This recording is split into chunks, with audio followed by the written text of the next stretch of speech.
2026 is about building on that legacy that we've been talking about, that we heard from the Chief Naval Officer this morning, great words. And what we believe in at USNI and AFCEA is leadership, mentorship, friendship, partnership, and connection. And we work on that hard, as you can see from the agenda for this week. We're really excited about all the leaders that are going to be here. I now have the pleasure of introducing the moderator of the panel, my previous boss, Vice Admiral Pete Daly, the United States Navy retired. Admiral Daly served in the United States Naval Institute Chief Executive Officer and Publisher from 2011 to 2023. Prior to joining the Naval Institute, Admiral Daly was Deputy Commander and Chief of Staff of U.S. Fleet Forces Command. His Navy career, and you have his full bio because it is long and distinguished, included more than 30 years, which included the command of the USS Russell, Commander Destroyer Squadron 31, Commander Carrier Strike Group 11, the Nimitz Strike Group, and during each of these commands, he deployed the 5th and 7th Fleet areas of responsibilities, participating in Operation Desert Strike, in 96 in Russell, and as Sea Combat Commander for Lincoln Battle Group in the Gulf immediately after the attack on the USS Cole in 2000. He's a native of Chicago, a graduate of the College of Holy Cross in economics, receiving a regular commission through the Naval Reserve Officer Training Corps. Sir, thank you for being here, for leading us, and it's great to see you again. Thank you, Susan. Thank you. Okay, good morning. Good morning. Hey, we're proud to welcome the Navy Type Commanders and the Deputy Commandant for Plans, Programs, and Plans, Policies, and Operations today to discuss generating readiness across all domains. The people on this panel are making the all-important man, train, and equip decisions to deliver capable, effective sailors and Marines and the platforms from which they fight. These are demanding jobs that are very consequential. You're going to hear a lot in the next couple of days, 2.5 days, about things we want to do. But when it comes to doing them, this is the group that you need to watch the closest. In the past year, we saw the 12-day war, which was the first direct conflict where the Iranians attacked Israel. The U.S. had a large role in that, in delivering weapons against the deeply buried targets in the Iranian nuclear program and supporting the defense of Israel, something that I don't think has gotten enough attention. And also, we've seen that U.S. military assets are there today, right there in the Gulf, ready to go. We also have U.S. military assets being used in the Western Hemisphere in new ways against the drug cartel boats and in the operation to arrest President Maduro of Venezuela. We also have significant assets in the Caribbean off of Venezuela. We still have the Houthi threat in the Red Sea. It's calmed down a bit, but it still affects the traffic in the Suez, and that's been all important. And of course, we've had a big role there. The Russia-Ukraine war continues, and there are lessons learned there that are all important, and some of which have been already alluded to with the CNO's questions. And it's important to note, too, that the Russians have been probing NATO with drones, with cyber attacks, undersea cable attacks, and it's ominous. China and the U.S. are talking, but the tensions still persist. So many of these included direct or indirect Navy and Marine Corps involvement, and all of them require a response and for us to learn from them. After years of budget decline, real budget decline, we saw the approval in July of the reconciliation bill with $150 billion extra for defense, and that money's multi-year money. It goes for a few years. That's an incredible stimulus, but there's still a missing piece, and it's the annual budgets that provide the rest. And recently, the President staked out an increase in the annual budgets, and we're going to see how that turned out. But suffice to say, it's a time of incredible opportunity, and we're going to talk a little bit about that today. So now I'll get into introductions. I will say that we're going to have a few questions at the beginning that we'll do here up in the panel stage, but we're going to leave plenty of time for the audience. We ask that you use the mics that are in the front here, and the only other request is that you actually ask a question. So let me start off here with Vice Admiral Brendan McLean. He's a 1990 graduate of the U.S. Naval Academy. He served aboard cruisers, destroyers, and frigates.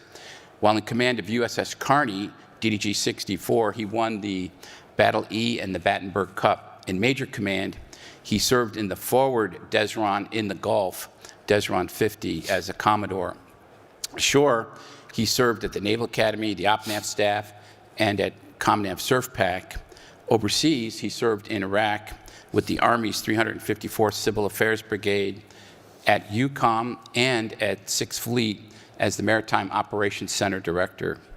As a flag officer, he led the Navy Recruiting Command, Carrier Strike Group 10, served as the 60th Commander of the Naval Surface Force Atlantic. He assumed duties as Commander, Naval Surface Force Pacific on December 21st, 2023. Next up, we have Vice Admiral Rob Goucher. He is a 1991 graduate of the U.S. Naval Academy and holds a master's degree from the University of Central Florida. His sea tours include several SSNs, commanding officer of the USS City of Corpus Christi, SSN 705 in Guam, the forward squadron there, and Commodore of Submarine Development Squadron 5. His flag tours include Director of the Maritime Headquarters, U.S. Pacific Fleet. He also served as Commander of Submarine Squadron 9, Commander of Submarine Squadron 9, which includes Task Force 114.3, Director of Strategic Integration and the CNO staff, and his current assignment is Commander Submarine Force, Commander Submarine Force U.S.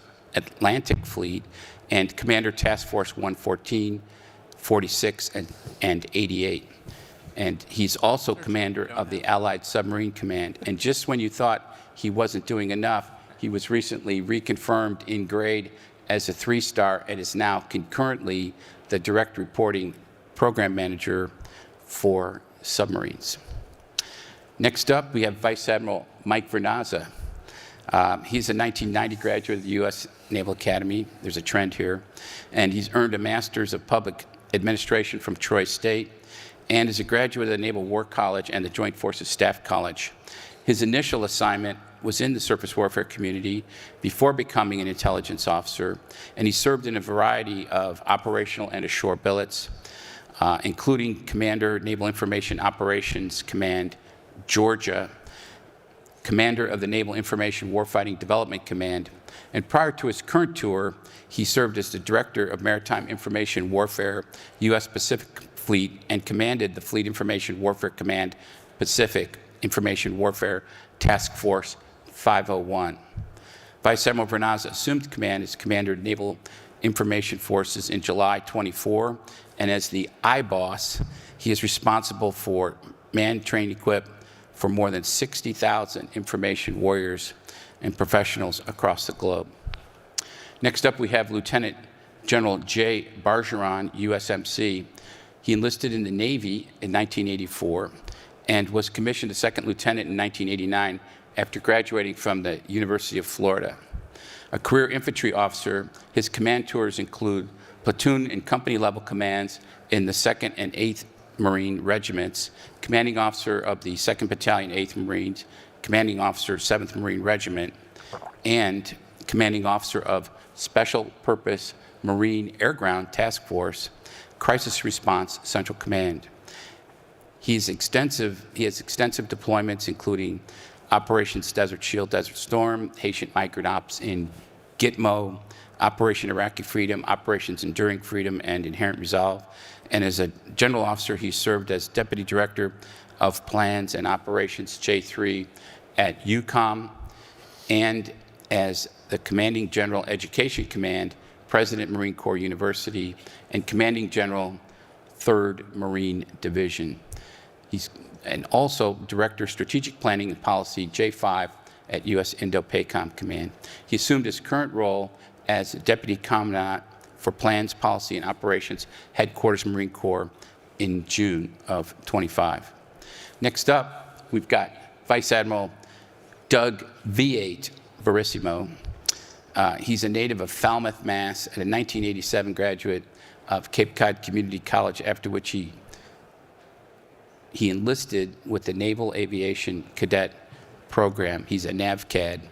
Subsequently, he earned a BS from Cal State Fresno and a master's from Joint Forces Staff College. He's a graduate of the Navy's Nuclear Propulsion Program. Vice Admiral Verissimo's command tours include command of Strike Fighter Squadron 125, command of USS New Orleans LPD-18, command of USS Carl Vinson CVN 74, Commander Carrier Strike Group 9, Commander Naval Air Forces Atlantic. Among Vice Admiral Verissimo's other tours, he served as a pilot in the Navy's Flight Demonstration Blue Angels team and Director of Assessment Division N81 on the CNO's OPNAV staff. He assumed duties as Commander Naval Air Forces and Commander Naval Air Force Pacific Fleet as the Air Boss last week. Yeah. Last but not least, we have Rear Admiral Walt Allman, who's a 1997 Naval Academy graduate, and after graduating basic underwater demonstration SEAL BUDS training with Class 218, he was assigned to SEAL Team 1. Additional assignments include a tour with SEAL Delivery Team 1. He was selected for the Navy's Special Warfare Development Group, DevGRU, in 2006, where he conducted multiple combat and contingency deployments in support of OIF and OEF in billets ranging from Troop Commander to JTF Commander. In 2020, he took command of Navy Special Warfare Group 3. In 2021, he took command of Naval Special Warfare Group 10 that combined undersea and special recon. He later established and led the Fires and Effects Command Center, the Fires and Effects Center at Pacific Fleet, and he served as the 90th Commandant of Midshipmen at the U.S. Naval Academy from 2023 to 2024. Rear Admiral Allman assumed command of Navy Special Warfare Command in March 25. So we have a big panel, but we have the right people here to discuss readiness, which is fundamental theme of the panel, fundamental theme of the conference, really. So I'll start off with an icebreaker question that I'll pose to the entire panel, and we'll go from there. First, readiness across all domains, sea, air, undersea, land, cyber, is a tall order, and there is urgency. And what are your top 3 warfighting readiness priorities? And if readiness is a balance of people, platforms, weapons, processes, which of those is now the pacing factor in your community, and what needs to change to close those gaps? We'll go right down the line here and start with Admiral McLean. Thank you, Pete. We all listened to the CNO talk about combat surge ready forces. My top warfighting priority is to get to 80% combat surge ready by the end of the year. There are 2 components to that. One is finishing our maintenance availabilities on time, and the second is finishing our training basic phase on time, and then getting through our advanced surface warfare tactical training. And then once we're done with that, we are combat surge ready.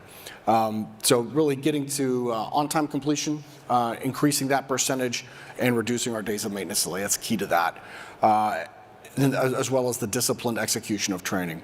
The second part, the second priority is getting to maximum redundancy of the systems on our ships. So that's getting all the parts that we need on our ships. After 23 months of fighting in the Red Sea, we learned that redundancy is not a luxury. All the systems and the backup systems that the ships have, they're all supposed to work. You need them all when you go into combat.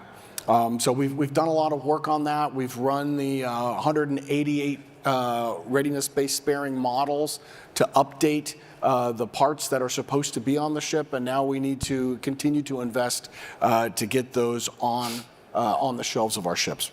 And then the third top priority is really to innovate to dominate. And we talked a lot about innovation already, getting AI level education into our schoolhouses and into fleet training so that our sailors are going to be able to use it better. More and better weapons. We're really moving out on counter UAS weapons that we just recently put on the Ford Strike Group before their deployment, and we're putting on TR Strike Group now.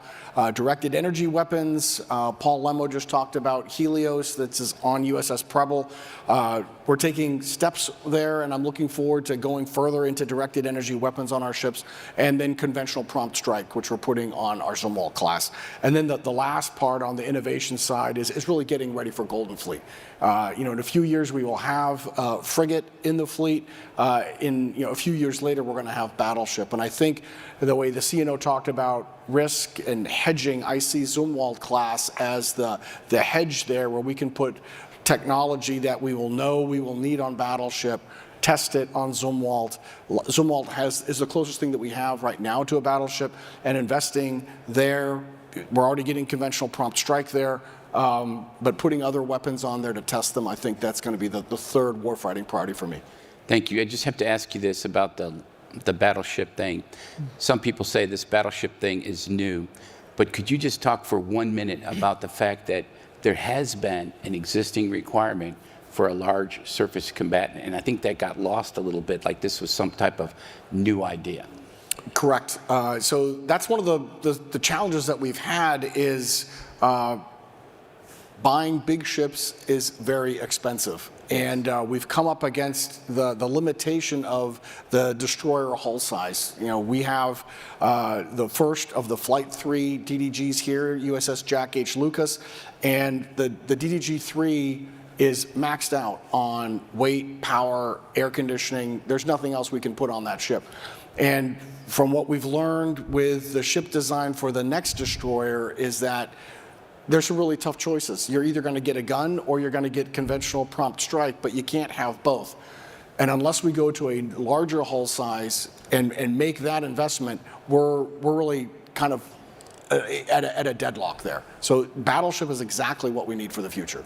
Thank you. So next, I'll ask Admiral Goucher to take on the top 3 priorities and the rest of that. Great. Well, I'm going to have similar answers to Brendan, but I think first and foremost, and the one that is pacing, is platform availability. So if you give me submarines, I can get them combat surge ready. And if I need to pull levers, I can get 100% of what's available. The problem is I've got more in the shipyard than I'm supposed to have. So I'm well above capacity. So our capacity is around 10. We typically have about 16. So I've got to get that balanced out. So that's my in-service problem. And then we're also behind in new construction. So I've got to build them faster as well. So both of those levers need to get pulled, and that is by far my pacing problem, is just getting those submarines back to the operational forces and out of the shipyards. And I think the poster child for that is the transition from the Ohio class. USS Ohio is approaching 50 years old, and she's still out there operating today, kind of in the Indian Ocean right now. And then I got to bring a brand new class of ballistic missile submarine onto the scene. And so that has me worried of, how do I maintain and sustain these old submarines and introduce this new one to the fleet? So that's a huge challenge for us, and I think that has got to be number 1.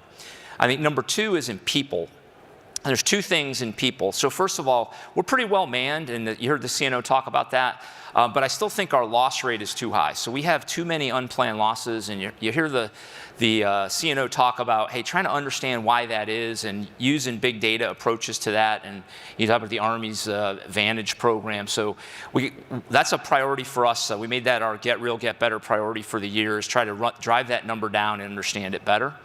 And then the other part of people, I think, is as I have all these submarines in the shipyard, I have an entire generation that is spending their entire tour in a shipyard. I mean, I never spent more than about 6 months in a shipyard, and it was never in a private yard. And so I deployed on every submarine I operated on. I now have, COs that might have done 2 tours, the bulk of which was in the shipyard, not operating at sea. And so generationally, if I have to say, 20 years from now or 10 years from now, the future Sub 4 goes back and says, I really wish Goucher did something, it was probably figure out how to make sure we have that at-sea experience for our future future commanding officers. So where I see that opportunity, we have a thing right now we call Day One Ready Sailor, where we're forcing the schoolhouse to deliver us a sailor who can show up, do one under instruction watch, one interview, and start standing watch to leverage the technology that's available. You know, when I was doing it, it was a tape recorder and a piece of paper, but now we have the actual systems they can train on. So we've got to be better and change our policies. I think as you bring in virtual reality, that's another opportunity. And I think team training is the next thing we've got to get after. And I'd like, you know, my vision is that, you know, we could have a virtual submarines kind of like Halo for the watch team, where if Brendan does something on his panel, I see it on my panel, to kind of bridge that gap. Because I'm not going to solve the shipyard problem, you know, probably in at least 10 years. I mean, it's just going to take time to get that through. I mean, we'll get better, but I can't snap my fingers and solve it. But those sailors are still not going to be going to sea, and so we've got to bridge that gap. So I see that as a big issue for us. And I think AI is a place that it can help out. And then finally, exact same thing as Brendan, I think the third thing is in process, and that is how do we think about the future? So 25 years ago, we were all liquored up on the APBTI process, and that was great as we figured out computers can help us.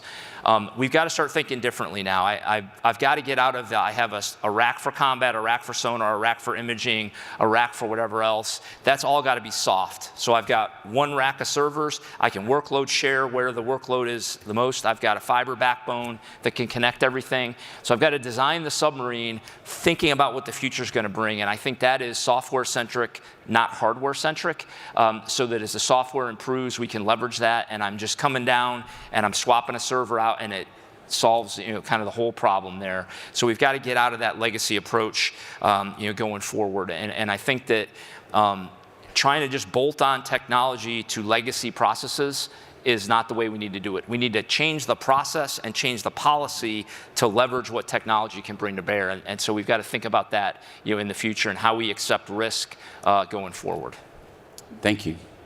Thank you. Next up, Admiral Vernaza, again, the top three priorities and where you see things you might have to fill in. Sure, thanks, Pete. Number one for me, afloat readiness. So, you know, I have Brendan on speed dial. I think he has me on speed dial, along with Joe Cahill and probably Vice Admiral Wade. But back in August of 2024, we took over the basic phase of training for IW. So that's EW, intelligence, comms, and cyber.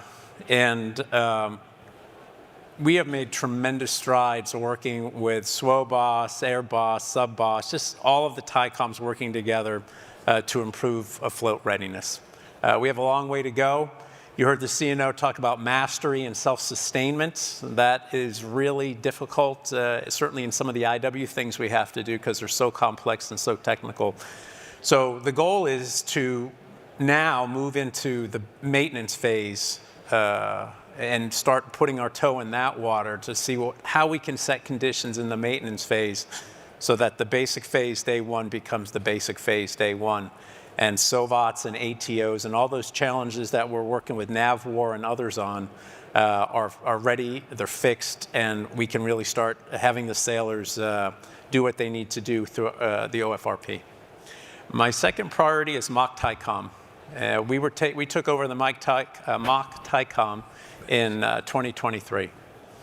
So there are 10 mocks in the fleet, and as that TICOM, we have worked really hard over the last year and a half to do a man train and equip baseline review. So working with CNP, Admiral Couture was moving out in her N13 hat to do an SMRD for the mocks.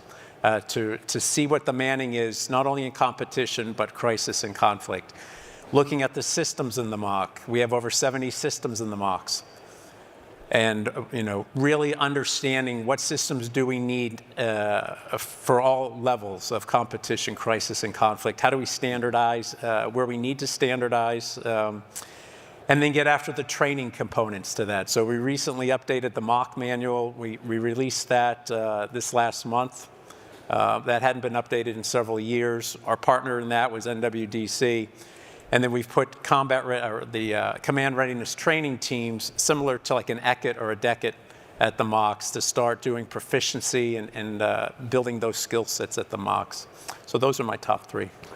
Just a question that came up. I'm looking at the CNO slide, and it had that 80%, combat surge ready. Yeah.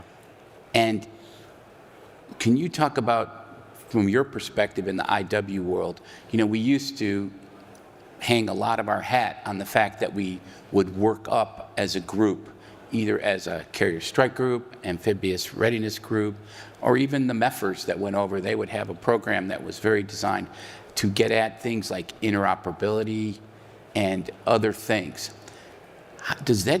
How do we square that circle now that am I reading it wrong, that we're going for individual readiness? How are we capturing, especially in the IW realm, the group readiness and the interoperability aspects that we used to get at when we deployed the other way and measured the other way? Yeah, we've been teaming. We integrated the group piece. We developed the information warfare advanced team training that we integrate with SWAT now.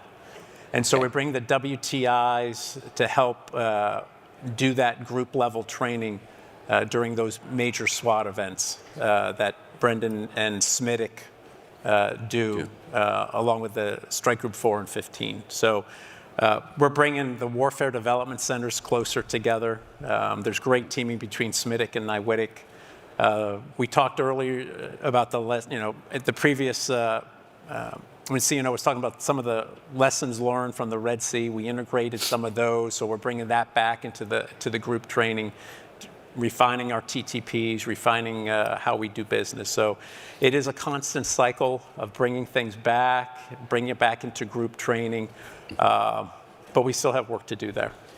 Good. Well, maybe we'll get back to more of this about configuration too, because I really think we used to find, it's shocking, but we used to find a few configuration issues when you put them all out there together.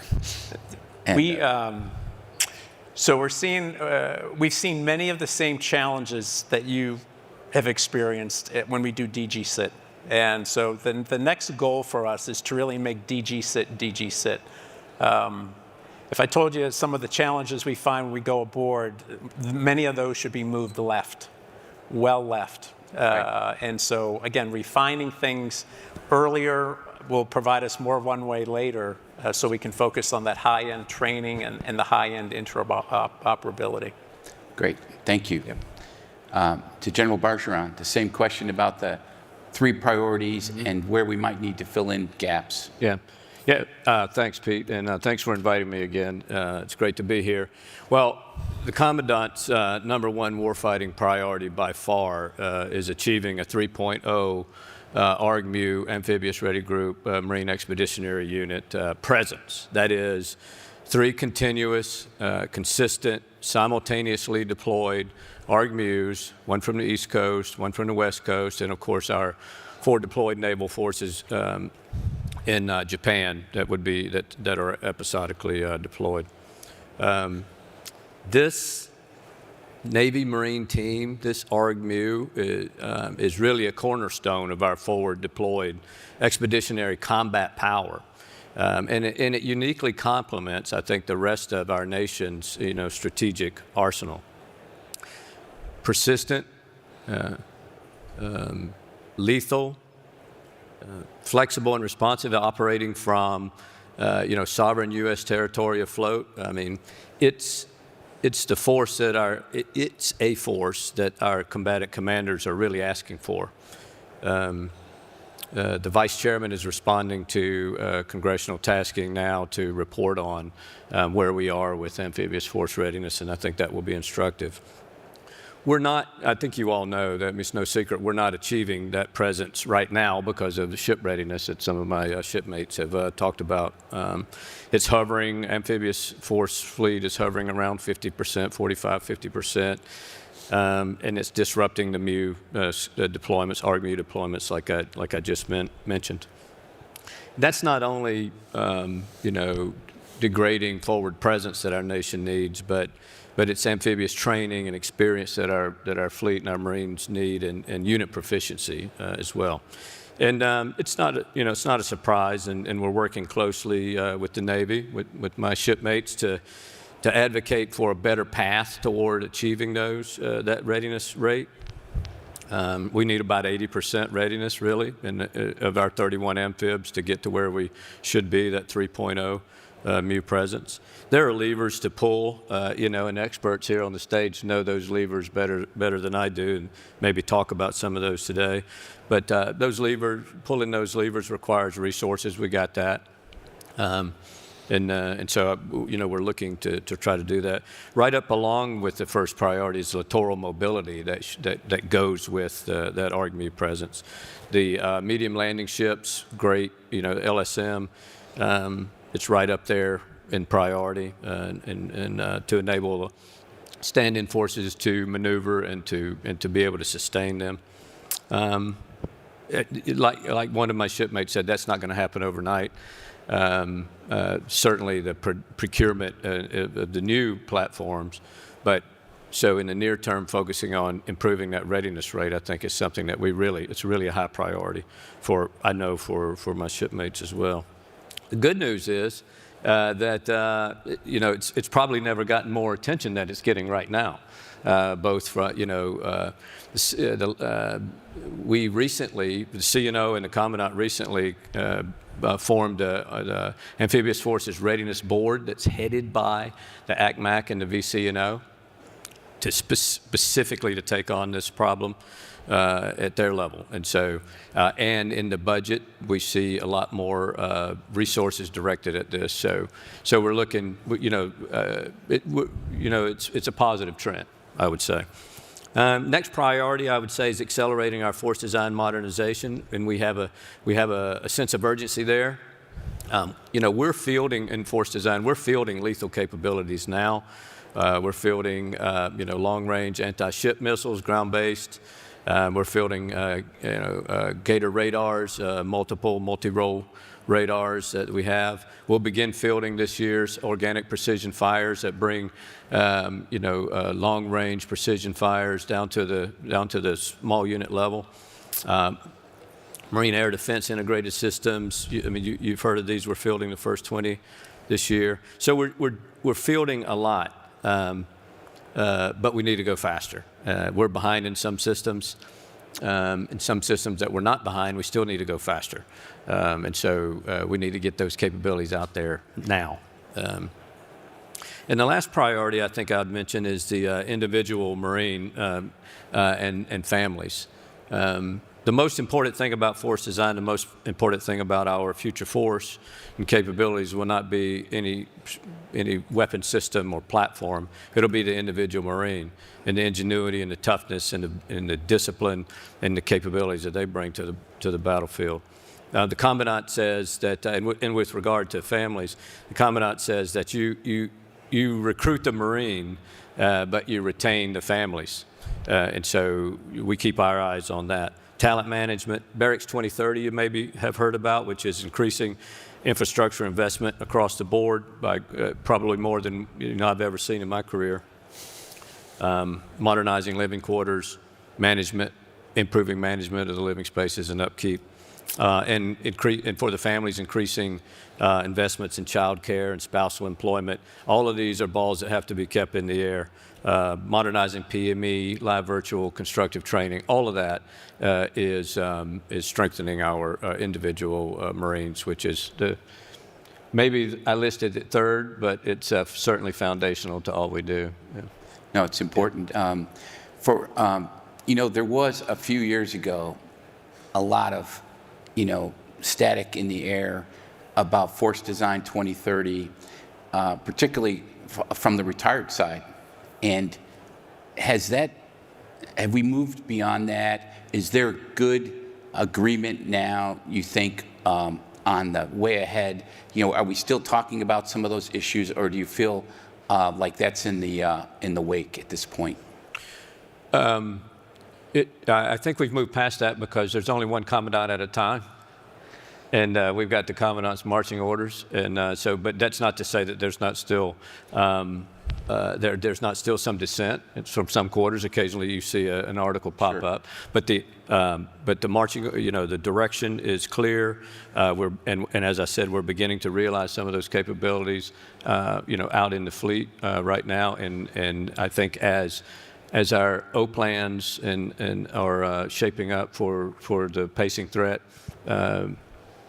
the force design capabilities and formations are showing their value. But as I said, we need to field capabilities faster. Thank you. Yeah. Thank you. I'll turn it over to the Air Boss for his version of the 3 priorities and where we need to fill some gaps if needed. Yes, sir. Thank you. I really appreciate your 3 questions because they very much align with the CNO's Sailors First, Foundry, Fleet, and Fight. I think I won't have anything new that the SWO boss, the I-boss, or the sub-boss discuss, although we sprinkle across those areas in naval aviation with our carriers, and we also have the NavAir side of the business. I'll circle back to that in just a moment with the problems. I really do believe in my heart that I've been in the Navy for 38 years. I thought I'd be the oldest guy on the stage, but I got beat out by just a little bit, or at least the longest serving guy on the stage. So I'm a little disappointed in not having age as an advantage. My entire 38 years, except for the first 3, have been downsizing. And I think for this audience, the question is, and as a TICOM, I'm worried, will we be agile enough to grow? And it seems like we've been complaining about money and resources and stability and programs, and it's become a talking point that if we only had more, we could do better. But when you get more, you got to be able to do it right. So I'd ask, at least from my seat as a TICOM in that foundry and then force generation for the fight, that's the stress that I'm putting on my staff and the enterprise to get after the ability. And I think it aligns really clearly with the CNO's Global Maritime Response Force and the ability to produce tailored forces when needed forward. The problems I can share with Admiral Goucher. The time it took to build new carriers back 25 years ago was much faster than we can refuel them now. So you didn't need to go to nuke power school to know if the hose is draining faster into the bucket than it's emptying, you're going to get an overflowing bucket. And both Rob and I are experiencing that at our private yards, particularly our nuke yards.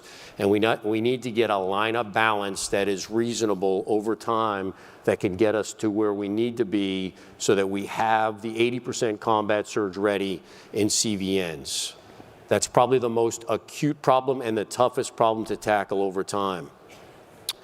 From our public yard standpoint, so 3 fingers pointing back at the Navy, we have some very superb performing public yards when it comes to CVN maintenance, but they are not equal, and we need to squeeze out that variance and learn from the yards that are performing and get all of our public yards to perform. If we're going to grow, ruthless competition for capital with the outcomes you expect has to be something that both we in the Navy and the naval forces and you in this industry get after and accomplish. From the other side of our equipment piece probably with the SWO boss and I-boss is getting those combat systems and those IW systems ready to run early in the training program so we can get to our true weapon systems, our people, and we can train them earlier in the fight. So when they step out the door, or if they're asked to be combat surge ready in a tailored fight, we're not scrambling to get equipment up at the last minute. And that's the model when Sino talked about how do you optimize OFRP, having those tailored forces, those hedge forces, and having our human capital trained at the right time is going to provide he and the National Command Authority the options and opportunities they need. When I reflect on all our aircraft, we now have all of our aircraft in the mock. We still are having struggles with some of our joint forces and our contract maintained forces when it comes to aircraft. I'll use the analogy, and I used it already this morning. We are on landlines in the mock. Our maintenance operations center for our aircraft, not maritime operations center, our maintenance operations center is and was cutting edge in the understanding of our platforms. But we've stagnated, and we need to get to the cell network of more tools so that we can understand better the anticipatory nature and really smooth out those blips in our maintenance of our airframes so that we can be more consistent and predictable when it comes to working with our partners of NavAir and NavSub. The Readiness Operations Center in carriers is able to now jump into that cell network much more aptly, as we're just really in the 2-year evolution of the Readiness Operations Center. And then that gets to my final problem of people. And we're going to use that very similar model that's been working in airplanes. It's starting to work very capably in aircraft carriers. And we need to really understand our people and get them trained at the cutting edge. I would speculate and stipulate that naval aviators are trained in a world-class fashion. Our air crew are trained in a world-class fashion. We need to take our maintainers, both CVN and aircraft, and pay attention to how we train them, when we train them, and get a functional line of balance to talk to Sino's priority about getting that sailor in the door and then in the seat as a productive member that ultimately becomes the artisans we need in those defense industrial base items, whether they're public or private, at the depot level maintenance. We need to grow those people for the future. So if I rambled on, I apologize, but that's where my priorities are as a new Air boss. Thank you. Okay, finally, but not last or least, is Walt Allman for Naval Special Warfare. Yes, sir, and to the team, first, I guess, first priority is returning really to the maritime domain and bringing 25 years of combat experience to bear in support of fleet objectives, leveraging our maritime combatant craft and positioning forward to be an integral part of the kill chain. Even a more robust partnership with the submarine force to bring some capabilities to bear against our most strategic threats. And then I think always being prepared to do the hardest missions, and that's a part of our training and who we are as a community, being agile and ready to respond. I think number 2 is really helping the Navy bring small UUVs, USVs, and UAS into the portfolio and taking advantage of all of SOCOM's joint forces to help experiment. And the best thing I can really do there is commit operators into the experimentation cycle and partner them with engineers and try and more rapidly bring capability to bear in ways that the broader fleet just aren't built to do. And the last one is really rebuild our strategic partnerships with allies and taking advantage of their forward positioning to again, help us be a more effective part of the joint force and naval kill chain. And I guess really on the pacing, the most, on where do we need to apply the gas, it's really how do we experiment and bring systems into the fleet from a robotics and autonomy perspective more rapidly. You know, I always thought it was rather stunning how it flipped for OIF and OEF, where you had, Tier 3 forces in support of Tier 1 in many scenarios in Afghanistan and Iraq. And now, as you just said, you're back more, at least more in the direction of the other way around. Has that been a challenge in the mindset of the special warfare sailors and SEALs? Probably a bit. Definitely reorienting in the maritime side and increasing the challenge and rebuilding that tenacity of long duration operations in the maritime environment takes a minute for sure. And then,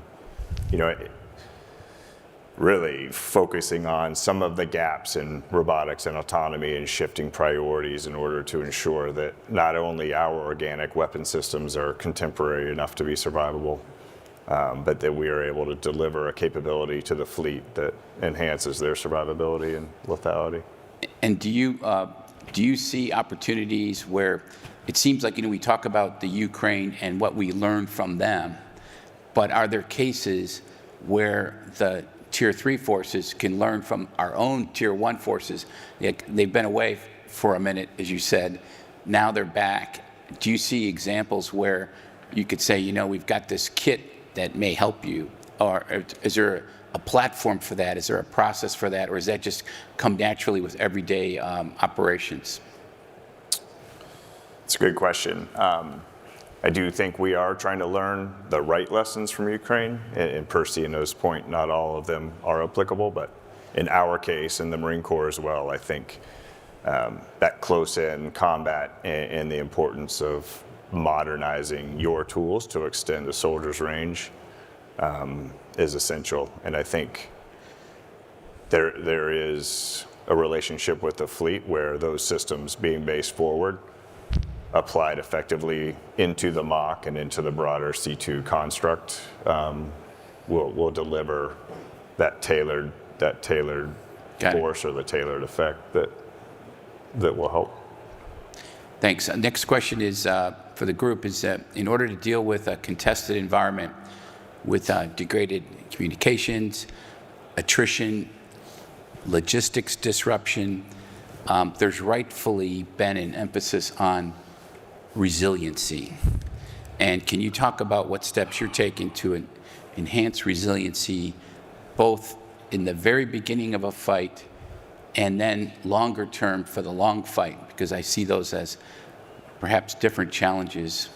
And I'll again start with the SWO boss. Yes, so I address that really through resiliency for platforms and resiliency for our sailors. And then to talk about the sailors first, it starts with great world-class training.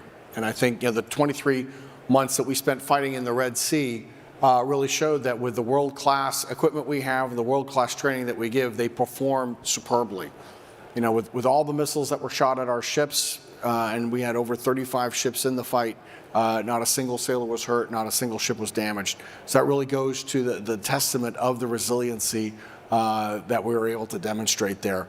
But like I said before, what we learned is we really have to be at maximum redundancy when we go in. So for us, for me, the resiliency really is starting with having all the parts on our shelves before we roll in. The second part is when things break and we do have the parts, being able to troubleshoot that. So we've got new innovative ways that we can help our sailors fix their equipment. One of them is something called AI Sidekick, which is a kind of a chat GPT for spy radar. Doesn't have to be connected, can operate independently. That is a great thing that we have. And then we also have, Rob kind of talked about this, the goggles. It's called augmented reality maintenance system. So we do need connectivity for this, but they can wear these goggles. They have a camera so that the tech rep back in Crane, Indiana can see the same thing our maintenance team sees, and they can do some over-the-shoulder training while the maintenance is going.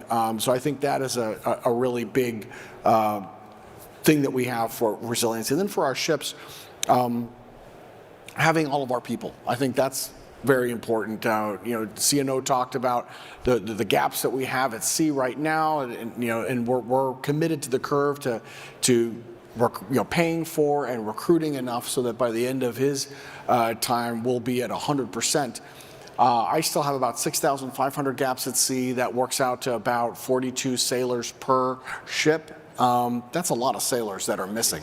So to go back to your question about the group versus individual training, when you have that many gaps, you have to kind of decide when are you going to try to put the most people on the ship. And that's the beginning of basic phase. So we can take full advantage of the team training that we do both in my world and in Mike's world, so that when we roll on deployment, everybody on the ship has gone through that team training and is part of the team. And those are really the two big things on the resiliency side. It's a great point about the people and the fit and the fill of those people. About parts, you said ensuring that people have the parts on the shelf. But who defines what should be on the shelf? You know, I saw a lot of just-in-time supply models implemented over the years to save money. I personally commissioned a ship that had 4 parts storerooms, and 2 of them had parts in them, and a lot of nice Stanley Vidmar cabinets that were empty. Is this the chance to fix that, or are you already there? No, I mean, we are the risk that we took in the past to pay bills for other things by not fully funding our spares account, that's come home to roost. But we are now and have been over the last 3 years investing hundreds of millions of dollars in catching up to get our parts on our ships. Now, the big challenge, and then really for the folks in industry, this is where we can use the most help. We still have a lot of systems that work really well that for industry standards are obsolete, that we need spare parts for, like our SPS 67 and 73 radars as one example, or the NMT radio. Those are things that we need spare parts for that don't exist, that we need industry to start making parts for again. Got it. I'll go over to Admiral Goucher on the same question of resiliency.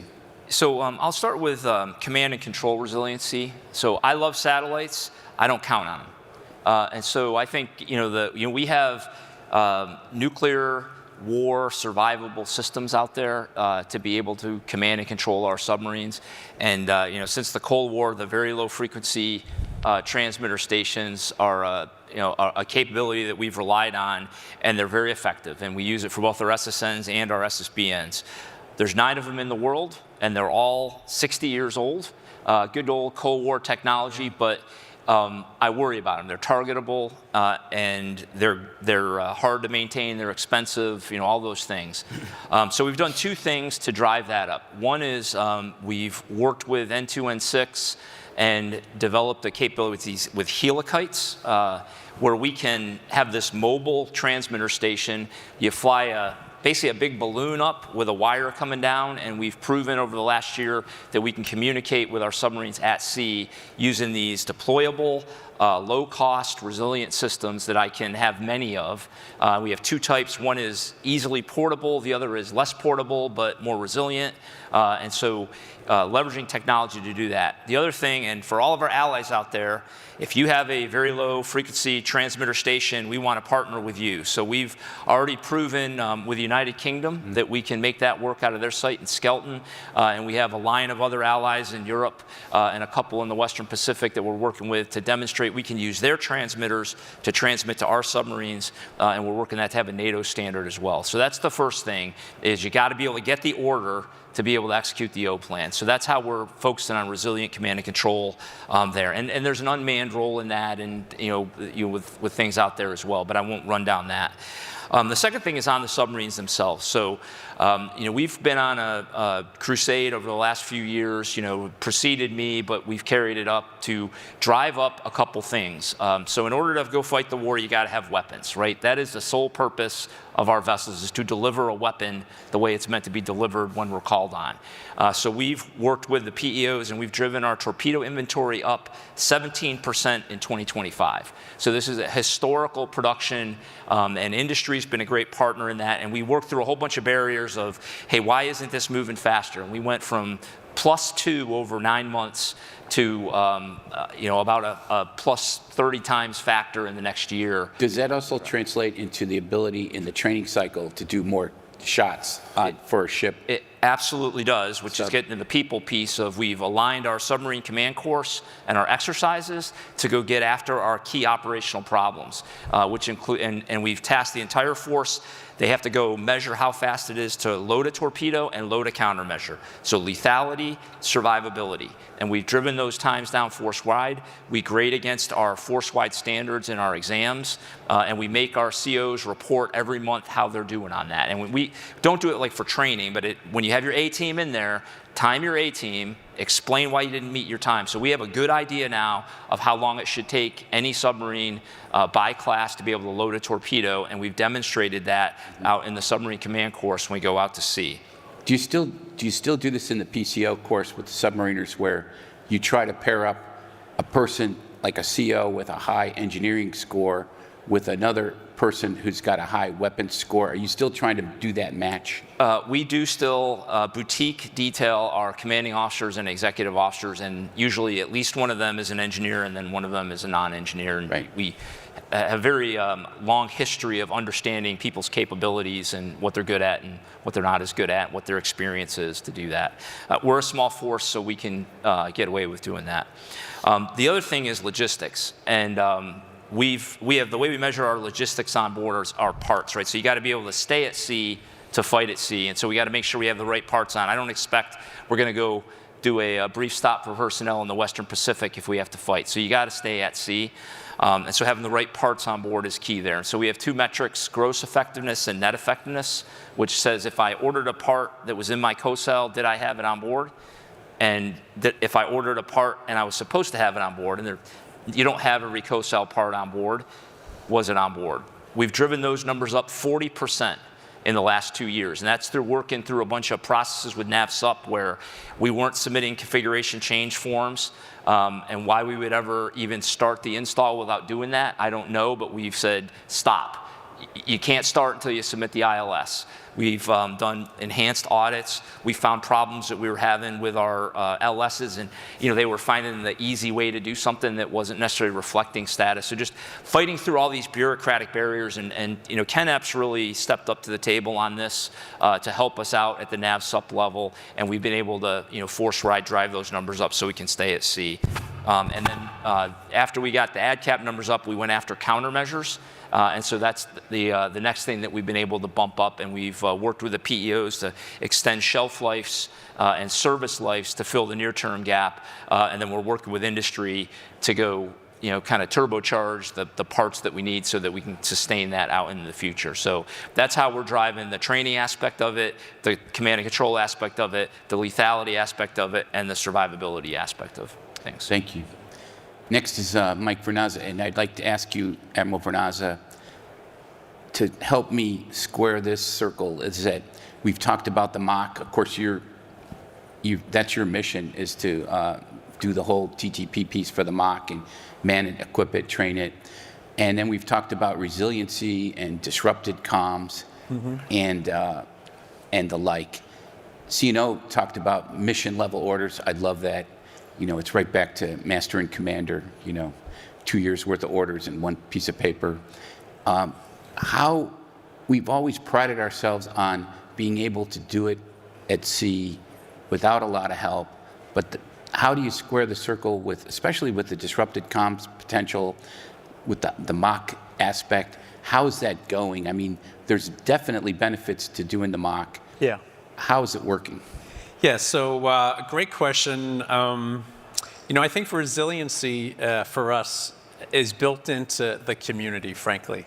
We're in charge of battle space awareness, integrated fires, and assured command and control. So we are always thinking about, and again, working with many of the folks up here and working with the fleet commanders about how we're going to do that and how we're going to war game and exercise our way through degraded conditions to make sure we have the primary and the alternate and the tertiary methods of doing that. Right. So in the mock, when we're exercising the mock during war games and exercises, clearly we have those scenarios baked in there about how we're going to do and get those mission orders out to the tactical edge. But what happens if we don't? How do we think through that?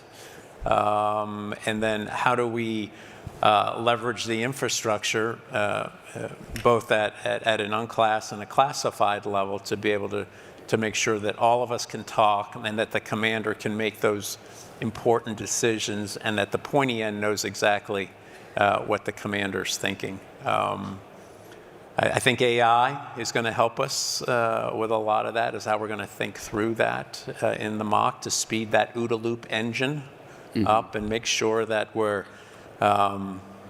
maybe perhaps make recommendations about different nets and different systems that we might want to leverage in different ways to get around the problem sets that we face.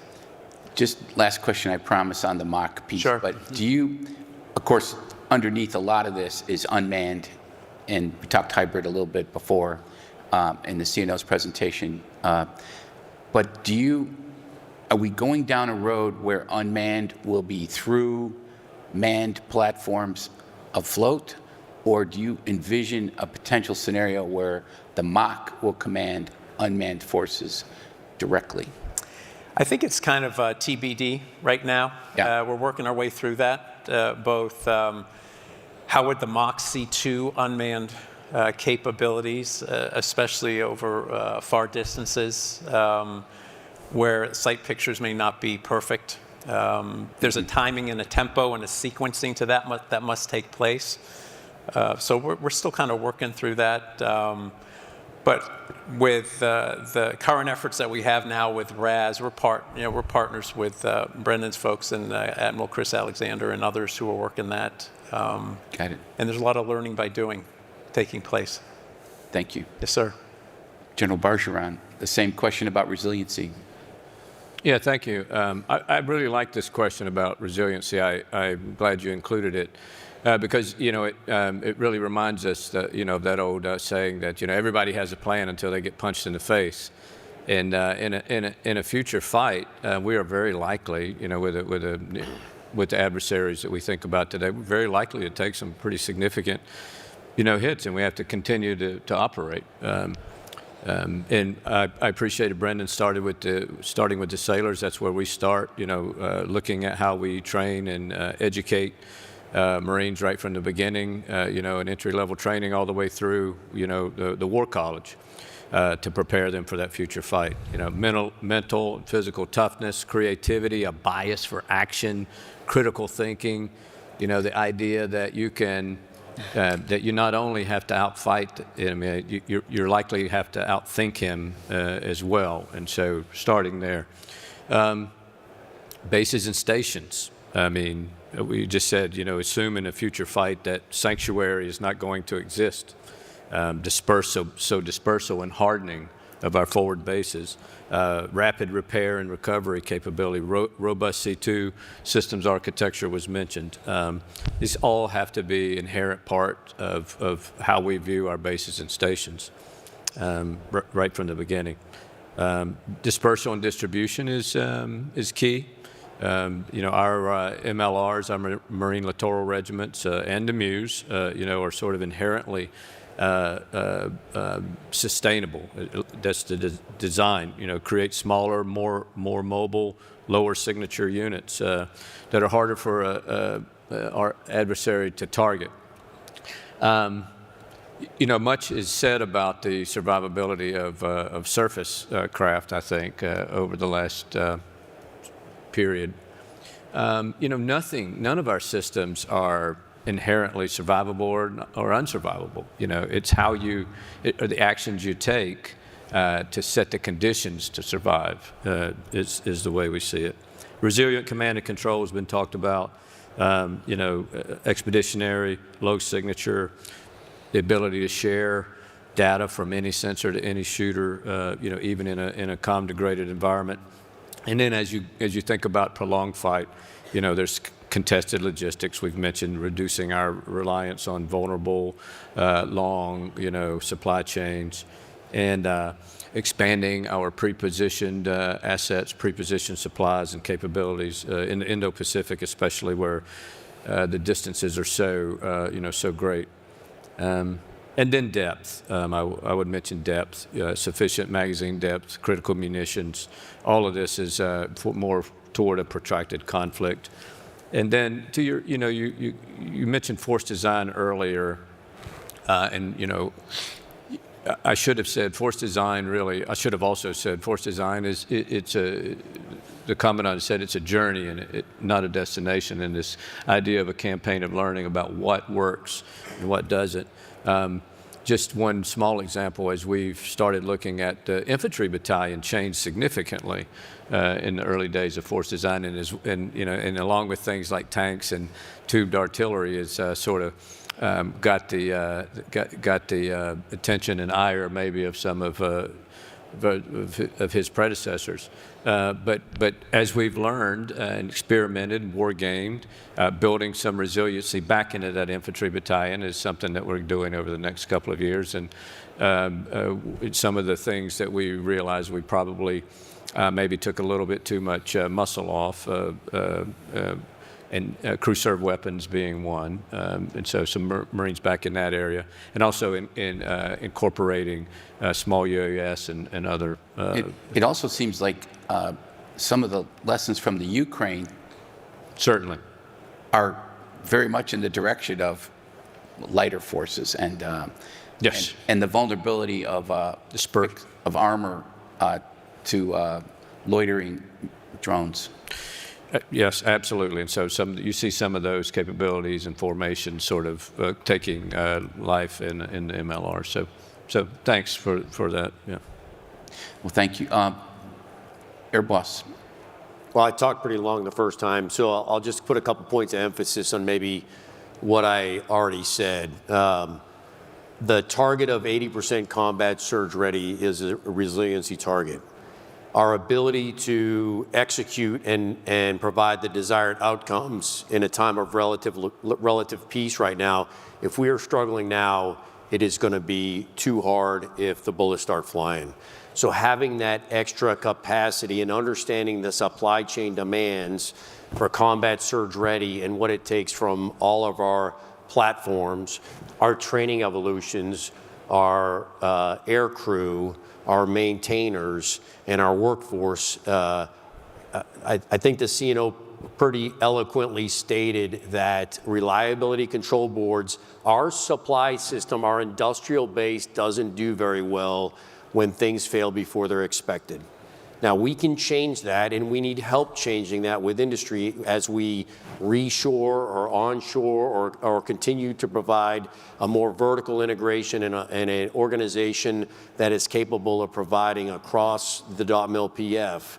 But we need to get smart from the Navy on what it takes in peace to have that extra capacity and that extra margin in the system. And I believe going after the reliability of our platforms, tying reliability into new platforms, you should see that from naval aviation. I'll just throw one. You asked Mike about unmanned. CNO talked about we have some very capable multi-mission systems from surface, subsurface, air. We are in the multi-mission business. Naval aviation is seeing CCAs or the unmanned side of the business more as you may be able to swap platforms on individual items, but the CCAs, the unmanned system, it may be an ISR system, it may be a weapons delivery system, it may be some type of specific sensing system that takes those manned platforms with mission orders, the ability to understand the battle space and execute it based on their authorities, as the CNO talked about very well this morning. That's where we're heading in how we think and ask for capabilities. Do you need them on the carrier? I don't know. Is that the best place? Is it something forward, something small that launches to add to that massing of fires and that culmination of events that weaken the knees of the adversary and punch them in the face? I think those are some of the things in this growth opportunity we need to explore, and we could use some help on, I can give you some ConAMPs, but I don't have the no kidding specific technical expertise in what's being done in the industry that can help fill those ConAMPs. So thank you. Thanks. Finally, Navy Special Warfare. No, I agree, sir. I mean, it's probably the reason we're all here. And how do we put the most effective weapons in the hands of our operators that give them the range and the survivability, the comms that are survivable? How do we train our operators in the most contemporary methods to be survivable while also informed? And then how do we sustain, at least for General Bargeron and us ourselves forward, I guess all of the Navy. How do you sustain the Navy forward in the highest threat areas? Got it. That's a problem that we are working on and will largely depend on the Navy to help with. Well, for the audience, I'm going to ask like a lightning round, just one question, quick hitter, like a minute each or less, about what our panel would like to see from industry if you had to pick one thing or two things. And then we're going to go to audience questions real quick. So think about that. And again, we have microphones up here available. So Yeah, just to foot stomp the point I already made, we need help with the obsolescence. We've got systems that are on our ships right now that are going to be on our ships through 2040. And we're going to need to sustain those, and we'll need help keeping those going. got it. Admiral Goucher. I want more access to intellectual property.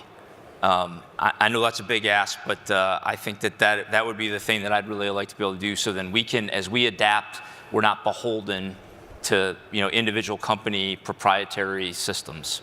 Got it. Admiral Bernazza. I'd like wholeness, so when we deliver systems, it has training and we can get after the habits of mind, habits of action, the mastery that our sailors need to develop. Got it. General. Yeah, I'll come back to my initial point of amphib ship readiness.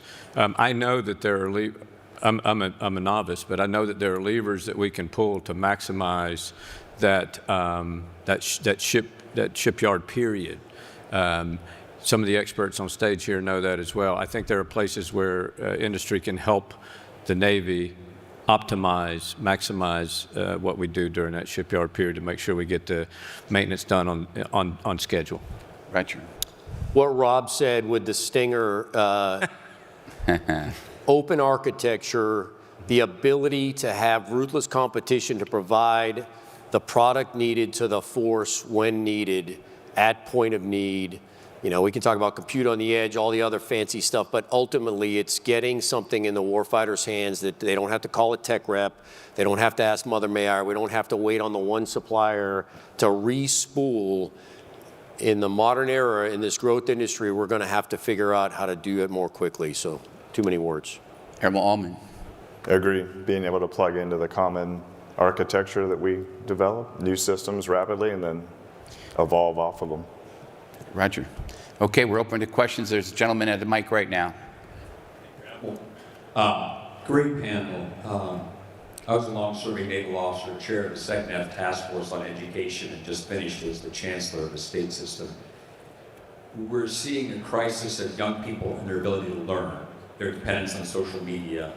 Last night, Meta, TikTok, and Snapchat agreed to a third-party entity to audit what's happening to young people's minds. I've just been asked to join a nonprofit, Center for Responsible Technology, to try to help young sailors, airmen, and veterans. Are you seeing anything that's happening with your young sailors and Marines on social media, AI dependence, that could affect readiness? And what are you doing at this point? I know it's an early thing, but the data is coming pretty clear that there's something happening in the minds of our young people. Who wants to jump in on that question?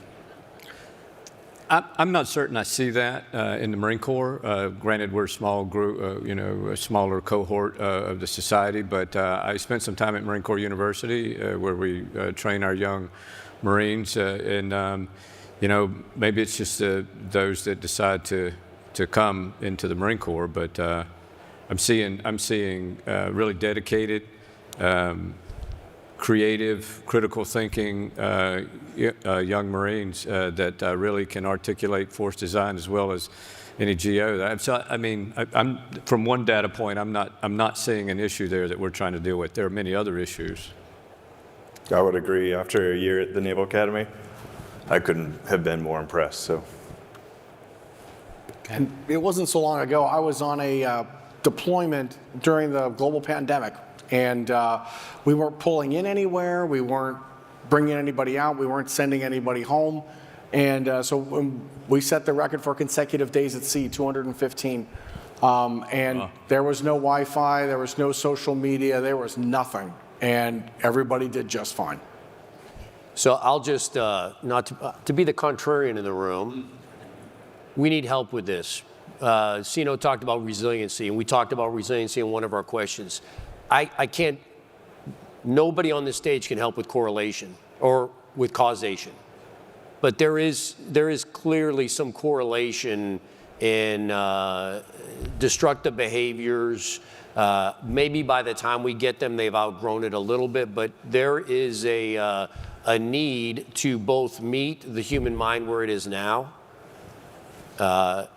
None of our kids are going to open a Chilton's manual and flip through papers for an hour to find the solution so that it's completed more quickly.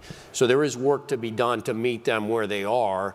There's also work to be done by society to make sure that we are not handicapping them in a way. And it's a phenomenal thesis question, but we probably need help in that regard from academia and the folks that are in the technologies, if that's And it fair. could be the families too, the teenagers. Thank you, Mark. In the interest of time, we'll flip over here to the next question. This Mike. Hi, Sam McGrath from USNI. I have a question for Airbus. After the Truman collision off of Port Said, there were a lot of recommendations that Admiral Whalen's investigation to improving ship handling, specifically for the carrier force, invoking a lot of the lessons learned from FIS and CAM in 2017. Can you talk a little bit about where you all are at as far as that goes? So we took those recommendations. There is some acknowledgement of some slight differences in that the carrier is typically a much older bridge team. And I won't go into the specifics of the mishap, but we are beginning it takes a generation to get everybody through a training track, but our OODs are going to go to a specific OOD bridge handling training evolution at in Rhode Island to make sure that we are not imparting and we're getting the latest and greatest on bridge resource management from those folks that are going to be leading our bridge teams on carriers. Fundamental difference in that a carrier has a CDO that is managing a bridge during flight operations, and then we have an OOD that's manning a bridge during navigation evolutions. During this mishap, both of those individuals are on the bridge. The bridge was well trained. I'd love to go into deeper with you, but we are implementing many of the recommendations. I would also add not only to that mishap, but others with the flight deck along the way that we are implementing changes into our aircraft handling teams and how they get trained and who gets put into positions when's from our senior LDOs who are expert in arresting gear and catapults so that personnel training evolution continues. That flywheel is spinning. We're doing it smartly and effectively. I wish I could say I could snap my fingers and make those changes happen now, but we have 3 aircraft carriers underway, and getting those bridge teams to Rhode Island is not going to happen for the entire force for about 1.5 to 2 years, if that makes sense. Any follow-ups? Okay, thank you. The question over here at the mic. Gentlemen, good morning. Colonel McDonald, Fleet Readiness Center. This question is for Admiral Resino. Sir, in an environment of contested logistics and contested air and surface freedom movement inside the waves, how do you define the scope of forward depot aviation repair capability? What single change should our aviation depots make now to regenerate combat power at speed? And are the depots currently task organized to meet that requirement? So your depots you're referring to are NavAir's depots. We are, I think, we have been during downsizing buying airplanes for 6,500 hours and then deciding that we're going to make them last longer. As an example, a Super Hornet is one of them. We're taking Super Hornets to 10,000 hours. We've got E-6Bs that are going to be in the fight for at least another 12 years as we get the EC-130J online and dispersed across the force.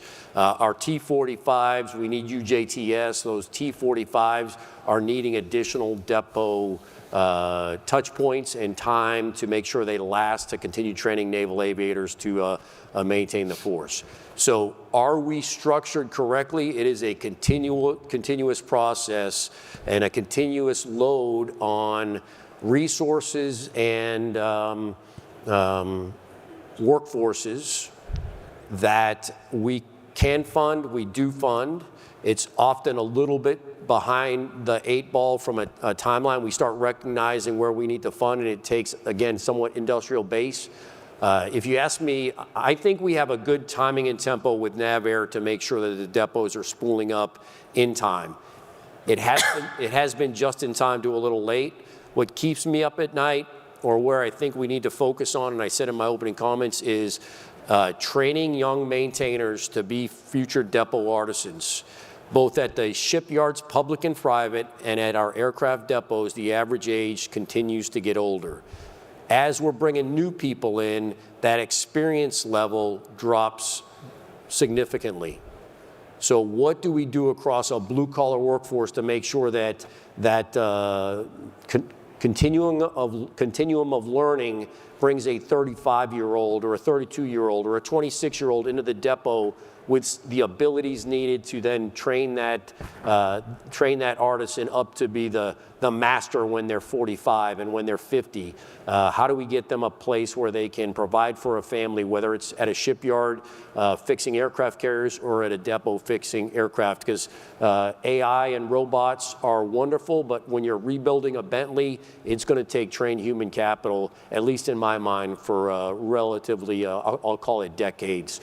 Maybe some magic will come, but it is a very challenging thing to fix corrosion if you don't have a baseline of data to go on. So maybe a long-winded answer or a roundabout answer to your question. I'm never happy. We are keeping up with NavAir in our depots, but there are challenges along the way. I brought up Hornets, and E6s is probably my 2 most acute right now. Thank you, sir. Thank you. Over here, Rick Easton. Yeah, Rick Easton, retired surface warfare officer. Thanks for a great panel. Allies and partners, obviously we operate with them in most of our theater of operation every single day. What are you doing from a train and equip perspective to integrate them early on in our process? And from an interoperability and interchangeability perspective, are we where we need to be? Great question, Rick. Thank you. I guess what I would say is getting a warship ready for deployment, is a crawl, walk, run process. So I think it would be premature to integrate allies and partners, while we're in the basic phase. We're still working on damage control training teams and combat systems training teams, and getting the ship to do an underway replenishment for the first time in maybe a year. So those things all kind of take some time. I think the time that we do that best is probably in our deployment certification exercises, Comp 2X. I mean, that's where the ships are already fully certified in everything that they have to do, and then they're ready for integration and working across allied networks that they'll need some help working through at the very beginning. But I think that's kind of probably the earliest step. And then I think deployment is where, I remember, we send our ships on deployment for a very long time, and that's where the real learning occurs. And I think that's probably the best place to integrate with allies is when we're on deployment. In the undersea, I think there's 2 aspects to this. So first of all, we're integrating our submarines with Australian sailors. I think it's going great.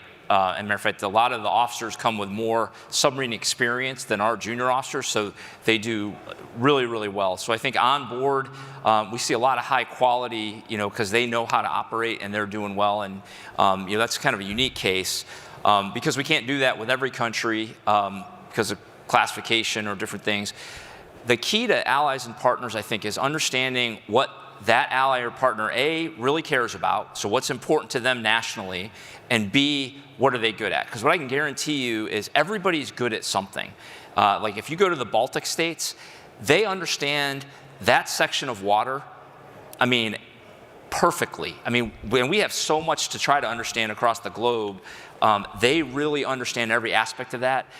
They're tied up with their own industry, so they get data feeds and things that we never even think about, and they approach that problem differently than we may not. And so I think that that's really where the opportunity is with allies and partners, is to kind of understand what they bring to the equation and then figure out where they plug in, as opposed to trying to just peanut butter spread them into what we're trying to do each time. Yeah, I would say from an IW perspective, it's clearly classification. There are issues there, but I agree with both gentlemen on my left here. But we have good IW integration with allies and partners. Prince of Wales just finished up her deployment.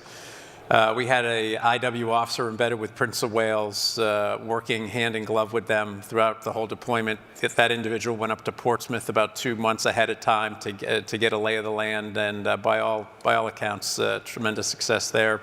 I know in the Pacific, certainly my last job, and ongoing now, we've got good ties with the Australians, working with them, as well as the Japanese. So there's good, I think, dialogue on both sides, and there's a good appetite to learn and see what each one can bring to the fight.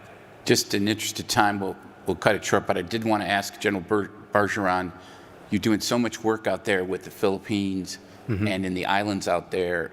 You're flashing back to 1946 and Saipan and Tinian and places like that. How's that going for allies and partnerships? And then we'll switch to the very last question.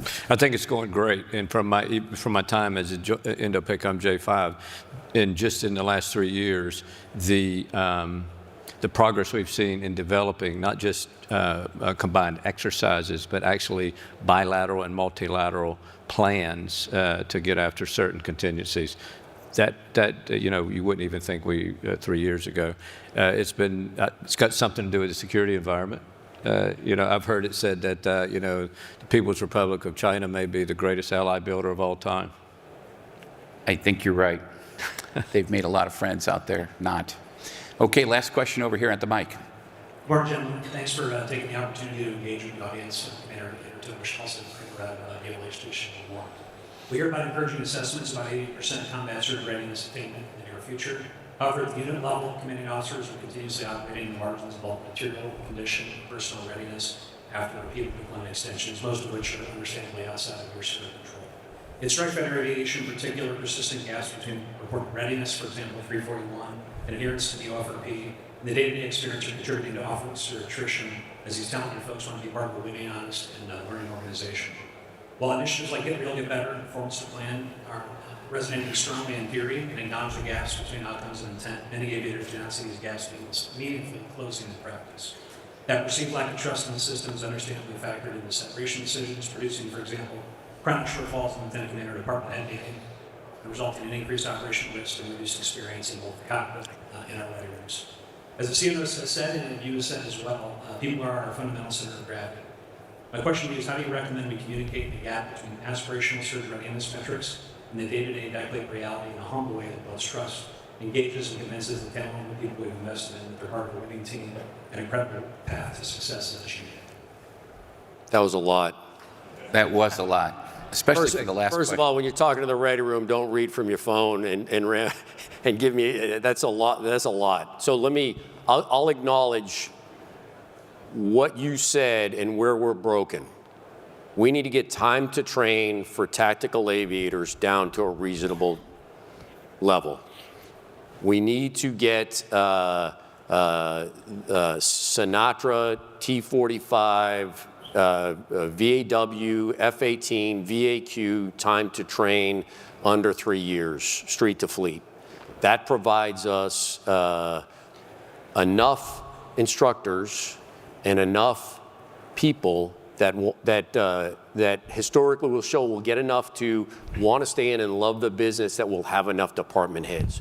So that's not going to happen in a single generation. Snap Brophy, who was Sinatra, made some significant gains in narrowing down the time to train, and we're on a much better trajectory. The VTs are actually pumping out over 100% across all TMS. We need to go over 100% for a few years to get rid of the backlog, but where we're seeing ourselves struggle right now is at the RAGs. Well, the shot clock has hit 0. So I'm going to. You want to do a sidebar? I am happy to talk to you about this from a strike fighter piece. There was a lot in your question, a lot of loading, but I'd love to talk to you about how I see going forward. Thank you. I'd like to thank our panel. I'd like to thank our audience for the questions, but I want to thank our panel. It's a large panel. It's a long panel. There is a campaign ribbon associated with this panel. And thank you very much. Absolutely. Thank you. Thank you. Thank you. First of all, Admiral Daly and panel members, thank you for taking the time to join us today. Absolutely fascinating discussion. We would like to present you with a token of our appreciation, a Naval Institute book, Naval Power in Action by Brent Sadler. So thank you so very much. Admiral, this one's yours. To the audience, be back here at 1 o'clock, a great panel on resourcing the sea surfaces to restore maritime dominance, moderated by Vice Admiral retired Roy Kitchener, former Commander, Naval Surface Forces. Thank you and enjoy your lunch, and we'll see you back here.